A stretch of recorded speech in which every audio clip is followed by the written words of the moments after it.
सभी का स्वागत करता हूँ।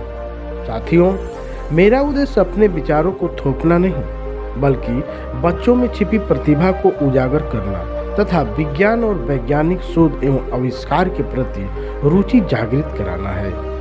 हो सकता है मेरी इस छोटी सी प्रयास से किसी बच्चे में वैज्ञानिक शोध एवं आविष्कार के प्रति रुचि जागृत हो जाए तथा उसमें छिपी प्रतिभा उभर कर सामने आए और वह समाज, देश तथा विश्व के लिए कल्याणकारी, जिससे मेरी शिक्षक होने की सार्थकता सिद्ध हो जाए। साथियों, कैसे किसी व्यक्ति की एक छोटी सी प्रयास उसे अमरत्व प्रदान कराता है तथा समस्त मानव और समुदाय के लिए उपयोगी तथा विनाशक सिद्ध होता है। इसी संदर्भ में मैं आप सभी को महाविनाशक परमाणु बम के निर्माता जे रॉबर्ट ओपनहीमर के जीवन वृत्तांत की कुछ कड़ियाँ आपके समक्ष प्रस्तुत करना चाहता हूँ। ओपनहीमर का जन्म 22 अप्रैल 1905 में न्यूयॉर्क, अमेरिका में हुआ था। उनके पिता जर्मनी के रहने वाले थे।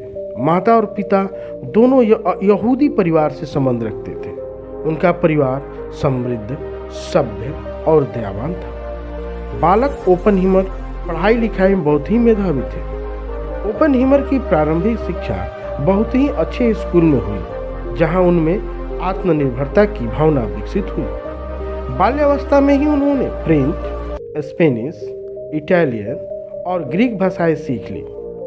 जब उनकी उम्र 12 वर्ष की थी, तब उन्हें एक क्लब में भाषण देने के लिए बुलाया गया।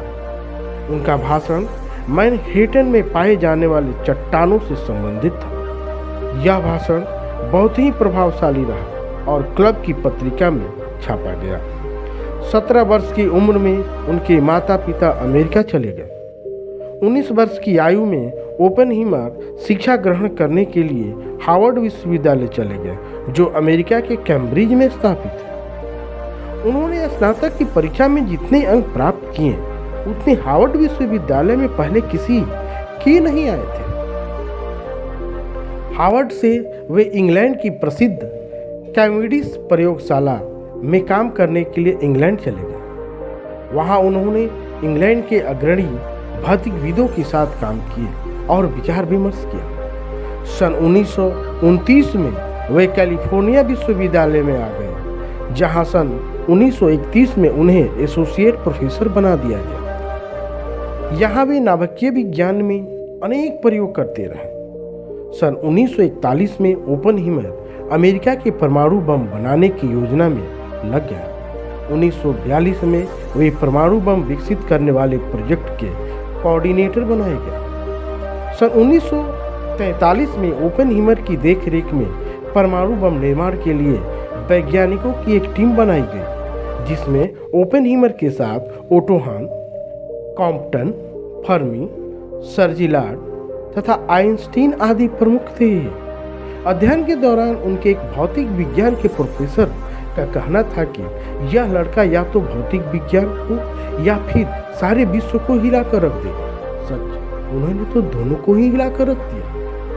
कौन भूल सकता है सोमवार 16 जुलाई 1945 के उस दिन को, जब प्रातःकाल 5:30 पर विश्व की प्रथम परमाणु बम का परीक्षण किया गया था। इस परीक्षण के लिए अमेरिका के लॉस आलमोस से 200 मील दूर अल्मे गोर्डो के उत्तर के रेगिस्तान भाग को चुना गया था। परमाणु बम के परीक्षण के लिए पहाड़ी पर 32 टन भार की 100 फीट ऊंची धातु की मीनार पर बम रखा गया था। इस परीक्षण को देखने के लिए पहाड़ी से बहुत दूर 1000 से अधिक दर्शक उपस्थित थे। निर्धारित समय पर परमाणु बम का विस्फोट किया गया। एक भयानक आवाज के साथ सारे क्षेत्र में प्रकाश फैल गया। 9 मील की दूरी पर एक नियंत्रण कक्ष में बैठे ओपनहीमर को तेज गर्मी का अनुभव हुआ। बम के विस्फोट से 40,000 फुट का धुएं का विशाल बादल बन गया। 100 फुट ऊंची मीनार का नामो निशान न रहा। नीचे की मिट्टी भी पिघलकर कांच में बदल गई। 1 मील तक के क्षेत्र में सारे जीव जंतु मर गए। यहाँ तक कि जमीन के नीचे छिपे और दूसरे जंतु, सांप आदि भी मारे गए। 230 मील की दूरी तक पशु पक्षियों के बाल उड़ गए। इस विस्फोट को 450 मील की दूरी तक लोगों ने देखा। ओपेनहीमर की देखरेख में निर्मित इस बम की सफलता को देखकर सारा संसार कंपायमान और भयभीत हो उठा। मानव को केवल परीक्षण से संतोष न हुआ। द्वितीय विश्व युद्ध चल रहा था और जापान किसी के सामने घुटने टेकने को तैयार न था। 6 अगस्त 1945 को यूरेनियम से बना परमाणु बम लिटिल बॉय अमेरिका ने जापान के हिरोशिमा नगर पर गिरा दिया। 20,000 टन TNT के समतुल्य यह बम 1,800 फुट की ऊंचाई पर विस्फोटित किया, जिससे 80,000 लोग तो तुरंत ही काल के गाल में समा गए और 70,000 लोग घायल हो गए। इस नगर के दृश्य को देखकर ऐसा लगता था जैसे यहाँ सभ्यता का विनाश हो गया हो। कितना क्रूर है मानव। इतने विनाश से भी संतोष न हुआ और उसके 3 दिन बाद अर्थात 9 अगस्त को प्लूटोनियम से बना दूसरा बम फैट मैन जापान के नागासाकी नगर पर गिरा दिया गया।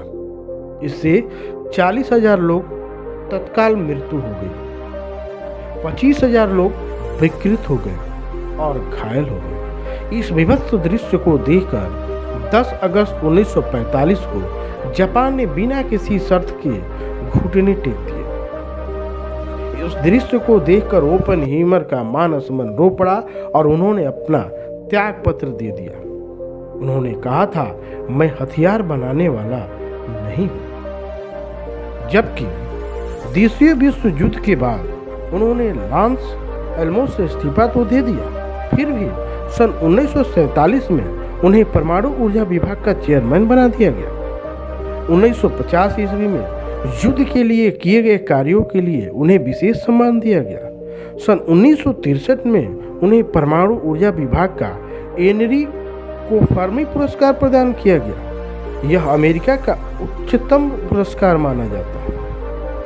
अंततः सन 1967 में इस कर्मठ वैज्ञानिक ने जापान में हुए मानव विवस्था की सारी जिम्मेदारी अपने ऊपर ली। ये सारी जिम्मेवारी और उस घटना का दोषी अपने आप को मानते रहे और इस दुनिया से चल बसे।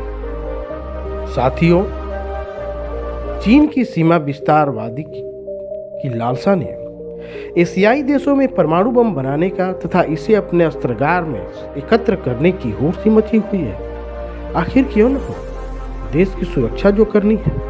धन्यवाद। यदि यह वीडियो पसंद आया हो तो लाइक करें, सब्सक्राइब करें और अपने दोस्तों को भी शेयर करें। जय जवान, जय किसान, जय विज्ञान।